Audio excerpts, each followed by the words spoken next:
Hey guys, I'm back for our 10th installment of The Benefits of Being an Octopus by Anne Braden. Today we're going to pick up where we left off on page 124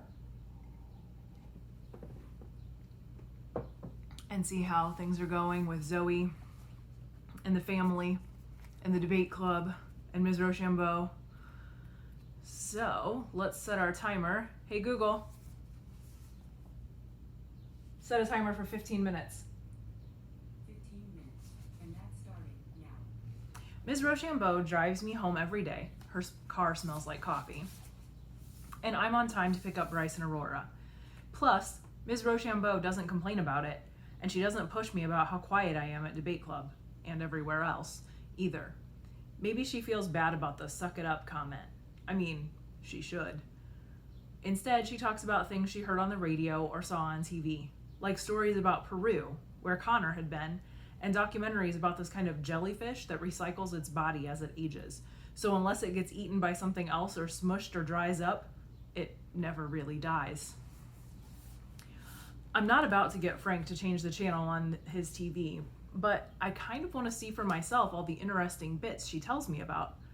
Of course, I'm not about to tell Ms. Rochambeau that. At debate club the following Monday, when we're going to be brainstorming ideas that could be our prepared topic for the tournament, I take my seat and get out my notebook like I always do. I've started doing what Kyla does, writing lots of stuff down, and it seems like people do take you more seriously when you do that. And they don't ever ask to know what it says, so they can't tell you you're stupid. Remember, Ms. Rochambeau is saying, as she paces in front of the whiteboard with a marker in hand, the topic has to be something where you can understand both sides of it, because you don't know what position you're going to be assigned. People start calling out possible topics to Ms. Rochambeau, and she writes each of them on the whiteboard almost as fast as they come. Mandatory recycling, lowering the voting age to 10, making voting required, getting rid of speed limits, drone strikes, animal rights. I'm writing them all down in my notebook too, because why not? Kyla raises her hand and adds, requiring the police to use body cameras, and the effects of the private prison industry. I don't know what the private prison industry is, but I write it down. Every school day includes a pie eating contest, calls out one of the 8th grade boys. Ms. Rochambeau puts her hand on her hip and stops writing. And what, she says, do you propose would be the main arguments in favor? Better attendance, of course, the boy says, laughing, and pie, lots of pie. And the argument against? Stomach aches? Ms. Rochambeau laughs. We'll put it on the list. There's no wrong answer when you're brainstorming. No wrong answer. Is that really true? Because part of me wants to raise my hand and get the topic about having enough money for new underwear and books added to the list. What was it called again? Wage something. I look back through my notebook to see if I can find it, but that was before I started writing things down. I'm missing all of the new topics that are being added, but I can't raise my hand if I don't know what it's called. Wage something. Something wage. Wait, it was living wage, wasn't it?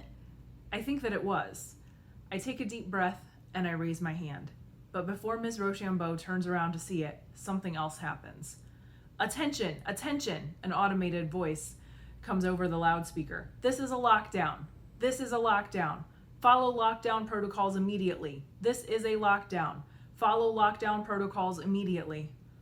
I pull my hand back down to my side. Ms. Rochambeau turns to us, her face pale, directs us to head to a far corner of the library near the biographies. Mr. Hurd is up and moving, pulling down the shades for the windows that line the wall between the library and the main hallway. Is this a regular thing to do lockdown drills after school? I follow Lydia and Matt and squeeze into a spot next to the S section of the biographies. Lydia had the sense to bring her notebook with her, but she isn't drawing any cats. She's got her eyes closed tight. I'd be willing to guess after-school lockdown drills are not a thing. Soon Mr. Hurd joins us in the corner and crouches down too. As he does, though, I see him and Ms. Rochambeau exchange a look. Definitely not a drill. I try to focus on the row of books next to me. Shakespeare, Socrates, Sacagawea, Joseph Stalin, Elizabeth Cady Stanton, Henry Sampson, Molly Stark, William Tecumseh Sherman, Captain John Smith, Harriet Beecher Stowe. All those people, all dead. I glance over at Lydia's notebook. She started drawing the cats again, but kind of in a frantic way. There are so many cats. Cats with stripes, cats with 3 eyes, cats wearing a top hat. Kyla is sitting one aisle over, but there are too many biographies in the way to tell if she's freaking out too. Even if everything is fine, what if we have to sit here so long that Ms. Rochambeau can't get me to the bus stop before Bryce and Aurora get off the bus? I close my eyes to try to block out the image of Aurora in the street with that car coming toward her and Bryce screaming from the side of the road, but it's no use. And if everything isn't fine, I take a deep breath and I try to keep my leg from going all jittery. I'm too close to everyone to hide it if it does. If I'm going to die, I don't want to spend the last few minutes being embarrassed in the biography aisle. I mean, we're probably not going to die, right? But still, sometimes all it takes is being in the wrong place and you get way too close for comfort. Suddenly, the night when I was 4 years old comes flooding back to me. My mom and I had been sleeping in our car for weeks, and I woke up to see a man's face at the window, trying to break in and steal all our stuff, and maybe more. You might think that would mean lockdowns don't scare me as much, but they only scare me more. Because I know how easy it can be for everything to suddenly become a nightmare. I take a deep breath, but everything is going to be okay. I just have to get Bryce and Aurora on time. I look around until I find the clock on the wall. 3:20. The seconds are ticking away far faster than they're supposed to. In front of me, Matt is writing notes back and forth with Calvin Umbator on a single sheet of paper that's sitting on the floor between them. This is super unfair. I know, I have so many more good ideas for topics that I haven't gotten to say yet. Like what? Whether we should colonize Mars, because sulfur smells so great, right? It would take lifetimes to get a better planet. Not if we work on building a better rocket engine. The writing keeps going, but I can't keep reading because my hand has started to shake and I have to bury it in my opposite elbow. So super unfair means not having time to discuss your Mars colonization ideas? Or maybe that's the cherry on top of your ice cream sundae that has dyed the whipped cream pink and you wanted it perfectly white? I look back at the clock. 3:24. Let me back up because that sentence didn't make sense. Or maybe it's that the cherry on top of your ice cream sundae has dyed the whipped cream pink and you wanted it perfectly white. I look back at the clock. 3:24. I screamed when I saw that man's face at the window, and my mom woke up when I did. I never saw her move so fast. He shattered the window with his crowbar, but she beat him off with her keys until she could drive away. That little keychain against that big crowbar. But she was more motivated than he was. And she kept all sorts of sharp metal things on that keychain. I never wondered why again. I can only see the back of Ms. Rochambeau's head. Can she see the clock from where she's sitting? Even if the voice over the intercom releases us like nothing happened, is she going to dawdle back over to the whiteboard and continue adding topics to the list? I hear the pounding of someone sprinting down the hallway. Closer, closer, and then right past us on the way toward the office. I catch Mr. Hurd exchanging another glance with Ms. Rochambeau. "May I have your attention, please?" Principal Fitzgerald's voice comes over the intercom. "There is no longer a threat to safety. I repeat, there is no longer a threat to safety. You may resume your earlier activities. Thank you for your patience." As soon as the intercom clicks off, people are up and talking. What happened? That wasn't a drill, was it? "Ms. Rochambeau?" An 8th grade girl asks. "Do you know what happened? Did they send you an email or something?" Mr. Hurd is already striding over to his computer. "I'm checking." "Can't you go right down to the office and ask?" one of the 8th grade boys asked Ms. Rochambeau. Ms. Rochambeau smooths her skirt and takes a deep breath. The last thing they need right now is every teacher in the school showing up to demand an explanation of what just happened. Mr. Hurd is hunched over his computer. "There's no email yet. We'll just have to be okay with not knowing." "Besides," Ms. Rochambeau says, looking at me, "it's almost 3:30 anyway. Most of you must have parents arriving to pick you up soon, and we all have places to get to. We'll meet back here again on Wednesday afternoon," and no one hears what Ms. Rochambeau says next because Evan Hewitt burst in through the library doors. "Did you guys hear? Someone shot at someone in the parking lot." "Who? Like with a gun?" Was it a student? Did they miss, or is someone like dead? Kids immediately swarm around him, but I sink into a chair. All I can see is that man's face pressed up against our car window. That split second it takes to go from safe to a full-on fight for survival. I heard that there was a kid involved, but I don't know who, Evan says. I don't think anyone's hurt because we could see some of the parking lot from where we were hiding in the cafeteria, and no ambulance ever showed up. But yeah, it was a real gun. We heard the shots. Ms. Rochambeau has her hand over her mouth and her eyes on the chair that got knocked over when everyone stampeded over to Evan. When she sees me looking at her, she quickly stands up straight, lowering her hand. I'm glad no ambulance was needed, she says, loud enough to quiet everyone down. But it will take us all a while to process this. Mr. Hurd, will you help make sure everyone's able to connect with their ride this afternoon? He nods and picks up his winter coat from where it's slung over his chair. Of course. Thank you, Ms. Rochambeau. Thank you. Ms. Rochambeau turns to me. We have to get going. Silently, I collect my things and follow Ms. Rochambeau through the halls and out to the parking lot. Everyone's okay. We're going to be on time to pick up Bryce and Aurora. It's all going to be okay. Still, I can't get the sound of our car window shattering that night out of my head. I don't tell my mom about the lockdown when I bring along Bryce and Aurora to pick up Hector at the pizza pit. He's in the middle of yet another game of peekaboo with Connor and all of the customers. I guess my mom got some automated message on her cell phone later, though, because she calls Frank's track phone from the restaurant and asks him to put me on the line. Why didn't you tell me what happened? She snaps.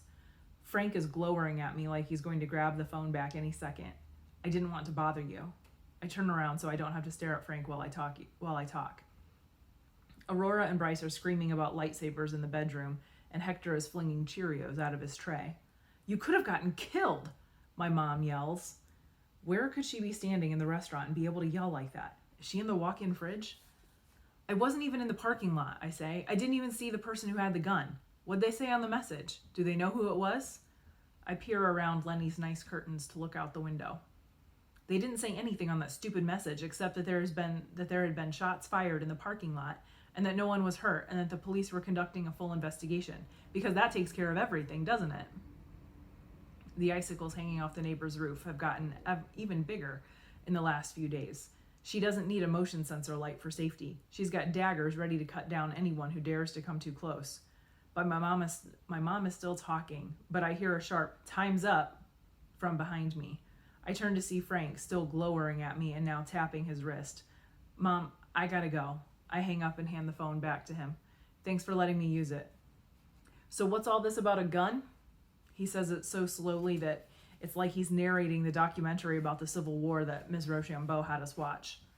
There were gunshots heard in the school parking lot after school today. You wait, Frank says just as slow. I can almost hear the documentary's mournful violin background music start up. He leans forward. They're all gonna get their panties in a bunch and start blaming guns like they're the devil incarnate, just like they did at those public hearings a year ago. They'll be knocking down our door trying to take ours away before you know it.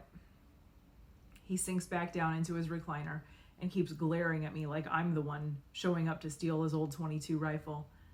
They don't know anything about guns, but they sure like to act like they do. Like they know everything about everything. Frank pulls out a new strand of cinnamon floss and yanks it free. They think we're too stupid to take care of ourselves. He settles back in to floss his teeth and watch another history documentary. Just try to come and get it, he mumbles to no one in particular. Just try. That doesn't make me feel any better. Chapter 16. On my way to the bus stop the next morning, I see Silas coming out of his trailer. Hey, I call as he comes down the steps. He doesn't answer. He just climbs over the mountain of snow left by the snowplow. When he hits the road, he keeps his head down, his camo trucker hat pulled way farther down than normal. Silas? I ask. Are you okay? No answer. It's like he switched into mute mode early. He walks right past me like he doesn't even see me. Fuchsia doesn't have a mute mode. She appears next to my locker before I've even gotten to the second number of my locker combination. Ugh, she says, leaning against the locker. She sighs. She rolls her eyes. I take off my jacket. Did you hear what happened after school yesterday? She sighs again. I glare into my locker, but the words I'm supposed to say slip out anyway. What's wrong? I I had the worst asthma attack last night. And I was a couple 100 feet away from a shooter, but does she care about that? I start shoving my jacket into my locker. She sighs a third time. I keep trying to squish my jacket in. Are you okay? I ask. I almost had to go to the emergency room. It was horrible. Fuchsia stares up at the ceiling. I can still feel it in my chest.